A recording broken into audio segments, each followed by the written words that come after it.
Hi, I'm Jim Eves, and you're listening to the Honest Filmmaker podcast, career advice from people in the business. Today, I'm talking to MJ Dixon. Now, I tried to work out how many short films and features MJ's actually directed, and I couldn't get to that number myself. MJ runs Mycho Pictures with his wife, Anna Dixon, and they've created an entire horror universe. Thank you for joining me, MJ. So for anyone about to make their first feature, they're going to go down the crowdfunding route. Have you got any tips for them? Well, I mean, my advice really would be don't crowdfund your first feature. Okay. Because I think you learn a lot on your first feature that isn't necessarily good, but you need to learn. So before I made Slash House, I made another feature called Creepsville. It was supposed to be a 14-day shoot in July of 2009, and it took 5 months to get through that principal photography and still didn't have everything in the can. It took another year to get everything. And then at that point, everyone was working on it for nothing. We had no real budget, but had a huge crew because I'd just graduated. And so a lot of people were like, oh, a film to work on. Excellent. We'll come and, but by the time it got to editing, and post, people just weren't interested anymore. You know, I was struggling to get the actors back to do ADR. The editor he went and got like a proper job doing like house videos, so then he didn't have time to do that. And so eventually, this film just ended up sitting on a hard drive. And if I'd crowdfunded that, I would have been in real trouble, because then I'm sat there going, how do I deliver this to people? In a form that I'm comfortable with, you know, to a standard I'm comfortable with. And so I learned a lot of stuff on that first feature. If I'd crowdfunded that, that would have been my career marred forever. Yeah. Because I don't think I would have been able to deliver that, at least not in the satisfactory nature that I would have wanted. And so my advice really would be, go and shoot a film, even if it's not very good, as you can shoot a feature now for next to nothing. Just keep your idea simple. You know, what can I set in one room with two people? If you're a filmmaker at this point, I feel like you know people who want to act, or it's very easy to find people who would like to just come and try, you know, being in a film for like a feature film or something, who would like that experience or would like that on their show reels or whatever. But that's what it's all about, really. Is it's about growing with the people you're working with a lot of the time, especially at the kind of low, no budget level.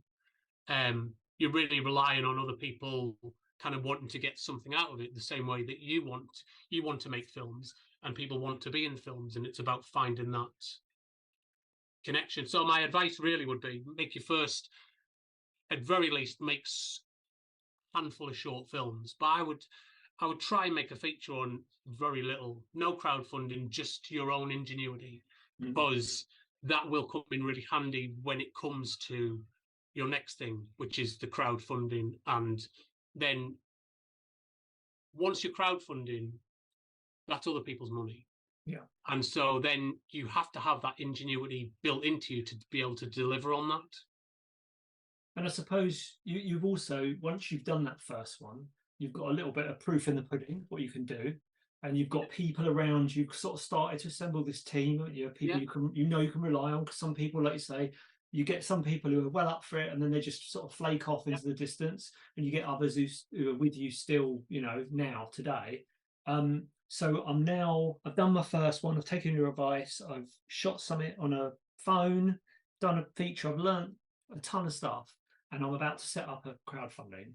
What do I do? What's the three most important things about doing a crowdfunding campaign? Right. I would say don't overshoot. That's number one. Yep. Big one. The amount of crowdfunders that come up 100 grand. I think, in 2010, someone launched a crowdfunder for 100 grand. And I think the most money any independent film had raised at that point was 30 grand or something. And that was from an established team. And I'm like, are you insane? And so they didn't raise anything whatsoever. And so that's a big thing. Yeah, don't overshoot. Really, what I would say is think about the money you actually need. Like, you know, bare bones. Like, if you weren't paying anyone and you were just doing it, like, you know, as favors and begging and borrowing and stealing, how much money do you actually need? Like 100%. Price all that up. What do you actually need, like in terms of props and locations? Price all that up, then try and cut it in half, because that's always possible. When you price everything up, you tend to look at the bog standard price for everything. And then what I tend to do is go, okay, how can I discount this stuff by 50%? Is it a location? Is there a location that would work the same but would be half the price? You know, is there a prop that would work but I can get it cheaper? Is there, you know, in terms of equipment, I'd love to shoot it on a red, but can I rent a Blackmagic for cheaper? Can I buy a Blackmagic for the price of renting a red, and then I have that for any pickups we need to do? There's no time scales that I need to stick to in terms of it's got to be at the rental house, it's got to come out, it's got to go back. You know, in terms of lenses, I mean, I could go on forever. Sure. So number one, don't overshoot. Don't overshoot. Always try and get the money you need, not the money you'd like. Because, like, I mean, I'd like, you know, 50 grand to make a film, but the reality is, if I have to, I can do it on. You could make about 20 films for 50 grand, couldn't you? 30, 50. Yeah, why not? All right. So give me number two. What's number two? Number two is never, ever, ever go through flexible funding. Right. Ever. So for people who don't know, define that to me. What is that? Right. So Kickstarter is not so much of a problem. Kickstarter, it's an all or nothing thing. So you set your price. Say you want to raise 5 grand to make a film. You set your price. If you don't raise that 5 grand, you don't get anything, and that's it. It's over, closed, done. But Indiegogo do a thing called flexible funding, where you can do all or nothing, where again works exactly the same. If you don't raise your 5 grand, you get absolutely nothing. Or they do a thing called flexible funding, where you get to keep whatever money you make, even if it's not the goal, but you get a higher premium on the rate they take off the top, which is another thing we'll talk about, I'm sure, later on, which is very important. But yes, essentially, flexible funding is like a fucking pit of death for filmmakers. And I see it happen time and time again. So, like, what you'll get is someone going, okay, I want to raise 20 grand to make, you know, Sharktastic Slasher 3, or whatever, 3D. They've never made a film before, or they've made a couple of bits and bobs, but they've decided now's the time they want to make their feature film. 20 grand is the least they could do it on, and that's like, you know, that's with them sacrificing the caviar that you usually have and all that, you know, like, but they go, I'll put it on flexible funding, because at least if we don't make 20 grand, what if we make 19 grand? Then, you know, but what happens is they make 1,200 quid. But unfortunately, some people have put 100, 200 money, you know, pounds into your film, and now they expect that a product. And the problem is that at the end of that, then Indiegogo comes along and goes, okay, here's your money, but that premium, that's a lot more because you didn't reach your goal. So we'll take a good chunk of that. And they already do that anyway. But when you haven't reached your goal, they're taking a good quarter of that. Wow. So now what happens is you've got 1,200 quid minus quarter of that. So whatever that is, 900. So you've got £900 left. So now you're in a bit of a position where you can't really refund people without paying out your own pocket. So now you've just paid, and this is, if you're lucky, about 300 quid to refund people, if you have that. which is a filmmaker in their early career.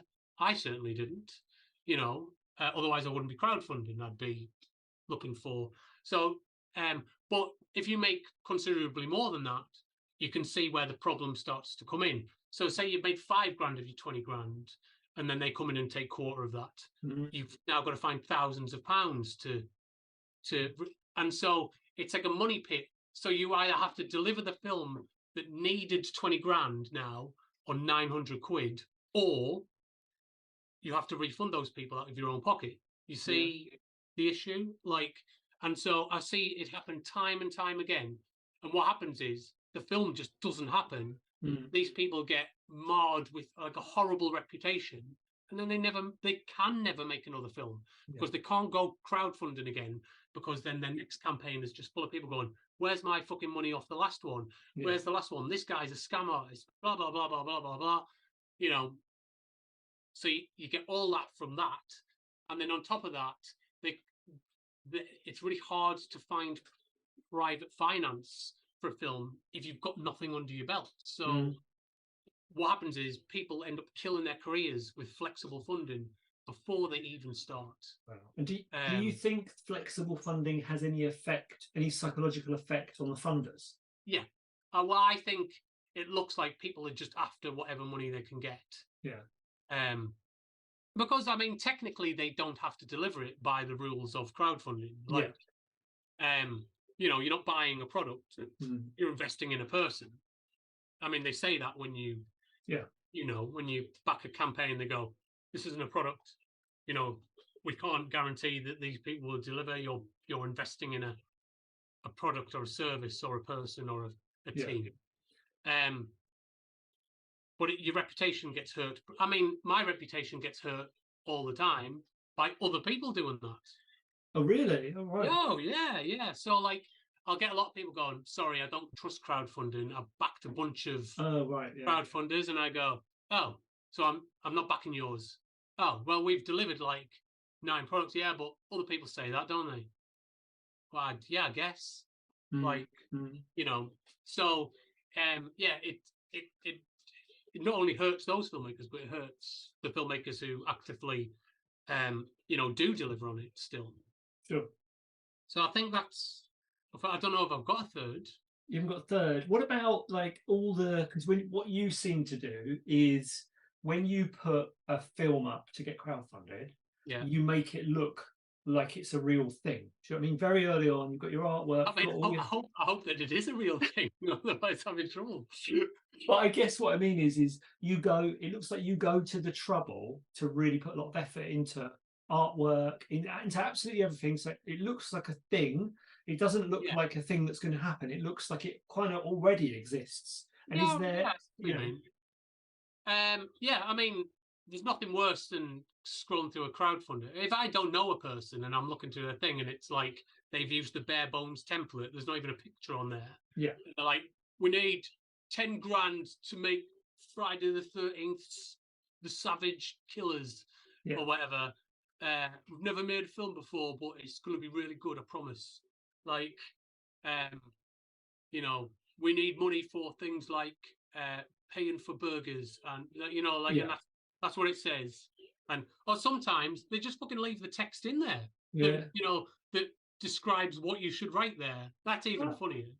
That said, I see people raise fucking tens of thousands of pounds with fucking campaigns like that. So well, then I guess that could be, because I think what you see is, and what I've seen a lot of chatting to students is, these days they all crowdfund their final project, which to me, I'm like, do not do that. You're piling all this money into what is effectively a short film, and it's also a short film that you're going to be a bit constrained by because you're going to have to work with certain people on your course.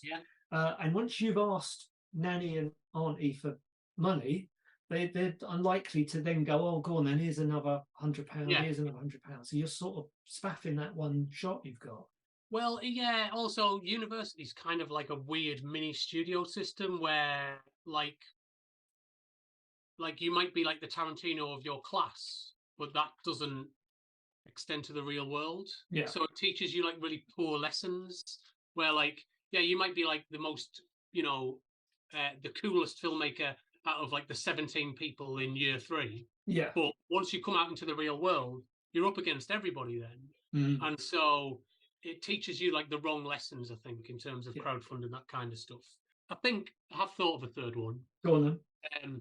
So it is a full-time job. Crowdfunding. Yeah. Full-time job. It's honestly the worst. Like, I'm not even kidding. The best way I can describe it is, it's like making a film. It's putting all that effort in day out. You know, when you're on set and you get up at 6 o'clock in the morning and you really don't want to, but you've got to, you know, and you like all this stuff needs doing. People are contacting you about all sorts of things, and you're doing this and doing that. And you're just going, I just need to get this together. You know, like I need to focus. And you do that until like 12 o'clock, 2 o'clock in the morning, fall asleep, get up at 6 and start again. And you do that for like a month. And then you have to go and make the film. Like, because you've, like, what people don't realize about crowdfunding is it is like almost a 24-hour job. Yeah. You've got to get up at 6 in the morning to hit people before they go to work. Because most people, once they go to work, aren't really checking the internet for like non-business related things a lot of the time. And outside of social media and their mate, you know, where their mates are going for lunch or whatever, they're not really looking at anything like that. So you've got to hit them at lunch, at what you call it, before they go to work, when they're having their coffee. You've got to have posts, fresh new posts up, ready. This is what we're doing. This is what's available today. You know, this is how the campaign's going today. You've got to get that and make people like feel like they need to be involved in it. You've got to get them again at lunchtime. Like, you know, they go for lunch and they scroll through their phones for an hour. You've got to make sure they're seeing that and they're going, oh yeah, that guy is doing that thing, right? Yeah, well, I was interested in that. Oh, it's payday today, actually. You know, bang, you've got to get them then. And then you've got to get them when they come home from work, when they're just sat watching the TV and they're skipping through their phone. Oh yeah, that campaign's going on. And you've got to hit them. And then the rest of the time in between that, you're making artwork, you're making posts, you're talking to people, you're doing thank you posts, you're doing you know, updates on the campaign. With me, a lot of the time we're doing like photo shoots around and stuff, you know, test shoots and stuff around it, so that there's stuff to show people, look, this is a thing that's actually happening, you know, like, and it's a 24/7 job, really, for a month, which is a long time to. And what I usually see is people launch a crowdfunder, they go, here's our crowdfunder, like they get a couple £100 the first day, and then they go, oh, no one gave anything on the second day. All right, okay, well, remember we're doing a crowdfunder, everyone? But you know, it's in the middle of the night or whatever when they're worried about it. And then next thing, day 7, well, no, obviously no one's given to this, but you know, you should. And then, well, there's only 2 days left on this. It's obvious we're not going to make it. And then that's the, you know, like, that's the post lineage that you see. And it can't be like that. It's you're taking people's money, and so that deserves your full attention and effort. It's not fun, but again, there are benefits to it. You know, I'm not trying to put people off it. No, it's interesting because from the outside, what people see is they say, oh, he's doing another film. Oh, it's been funded. Do you know what I mean? If, say, for instance, someone's put money into one, they might see another one pop up. Life gets in the way, they don't fund it, and they go, oh, that one's done all right as well. He must have a bank of people he goes to that always fund his films. But clearly it's not that. It's perseverance and there are like, I mean, over the years, there's names that have popped up that have gone, oh, it's that guy again. Yeah. You know, like, and at first it just seemed like an anomaly, you know, like, oh, or like, I recognize that name. But then you go, oh, every time, without fail, day one. You know, Trevor Poole's in there, Trev Poole, every time. Oh, you cool. know, like, yeah. Or like, but also then we've had like every so often you'll have someone who comes and puts a big amount on one film. Yeah. And you say, like, this is not an investment, you'll never get your money back. Yeah, no. Well, then they won't ever do it again. Yeah. You know, that was their one time that they wanted to fund a film.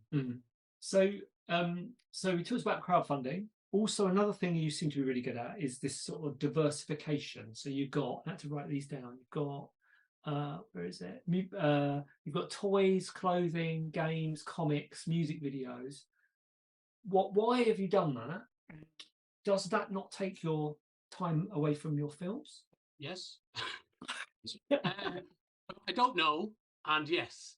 No, I guess a lot of it comes down to I want things to exist, but then like finding the right people to do it is almost or usually more work than figuring it out myself and doing it. Yeah.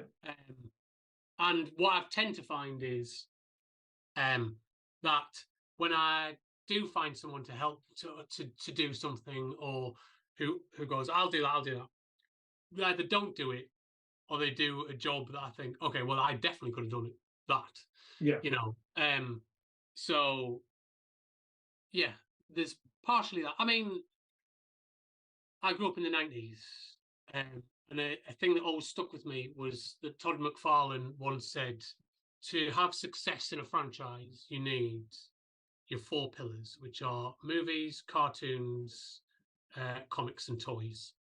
And I was like, oh, right, that's interesting. So, like, I just kind of grew up kind of going like, well, I want that one day, and then you get sick of waiting a little bit, really. Like, we got featured in there was like an indie comic that licensed some of our characters a few years ago. Yeah. And that was really amazing to see that start to come to life. And they were sharing pictures from it, and there was like a big poster of Thorn versus the Dollman, Chris O'Reilly's Dollman, and stuff like that. And I was like, wow, like this is. And then the comic just never happened. Yeah. And I was like, oh, well, that's a huge disappointment. Like, but I want it to happen. I want that, So then I think, well, I can draw a bit. So then I'd sit down and just go, well, can I draw a comic? Guess we'll find out. And then I did. And then, so then that starts, but then that becomes a thing where I have to do that all the time now, because people are like, when's the next comic? And I'm like, okay. So that takes a bit more effort out of me. But again, it is fun. It's quite addictive fun. Yeah, and there's something to be said for knowing and understanding how lots of different things work, especially in filmmaking.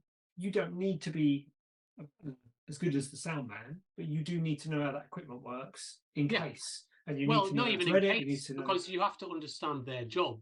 Yeah, really. The amount of film sets I've been on where people don't understand why I'm doing what I'm doing as a lighting tech or a cameraman, or or even a sound guy.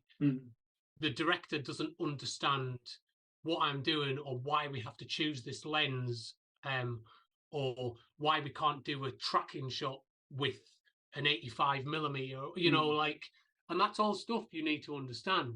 And when I go onto a set, I know what other people are doing, or what's achievable, what's not achievable, and that's important, I think. Yeah, and there's also value in knowing when someone says something's not possible. Yeah, you can go, well, actually, that is possible. I know, and they might not be doing it to be obtuse and to be difficult. They might just not quite have worked it out themselves. But you've got the ability to go, actually, that will work. That thing I want to do, because this is how it's going to work.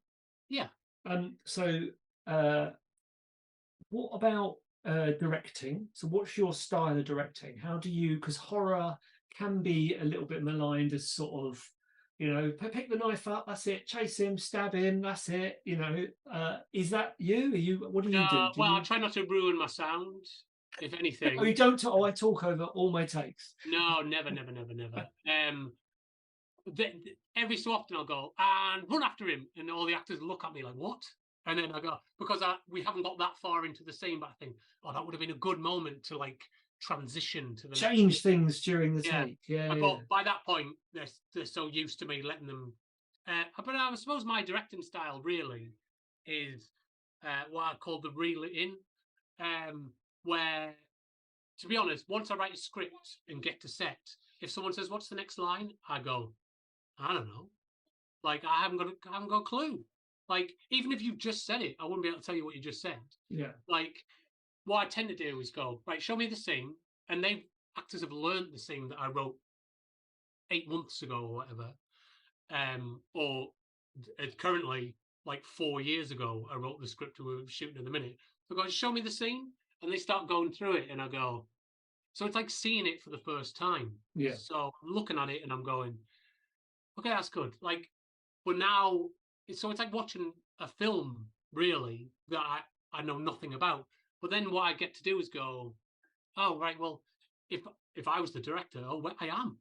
What would I change about that performance? And I can do that. And so what I tend to do is I let actors feel it out, because actors tend to know their characters sometimes better than you do, especially by like, day 16 of the shoot.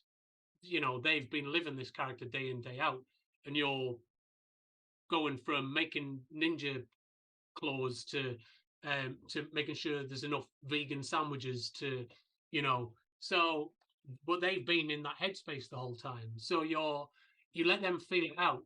And then if anyone goes too far, you go, reel that in place. Yeah. Just come back to it. I think more like this. So now what I'm guessing is your favourite part of the filmmaking process, sales and distribution. What have you what have you learned from that you would want to tell somebody? Everybody's a cowboy. Everybody wants to rip you off. It's kind of generally the outlook that I have. No, it's a tough one really, because I've done it. We've done it all now. We've been through like traditional distributors. We've done it ourselves. We've been on like, what I would call legitimate services.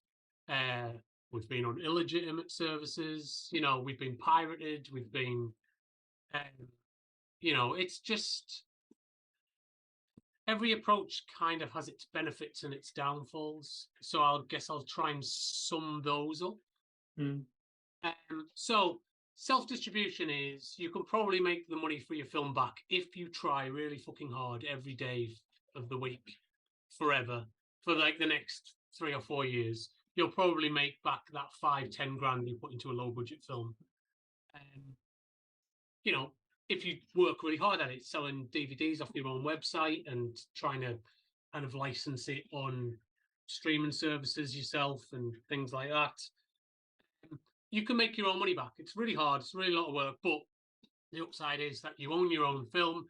Any money that comes in is your money.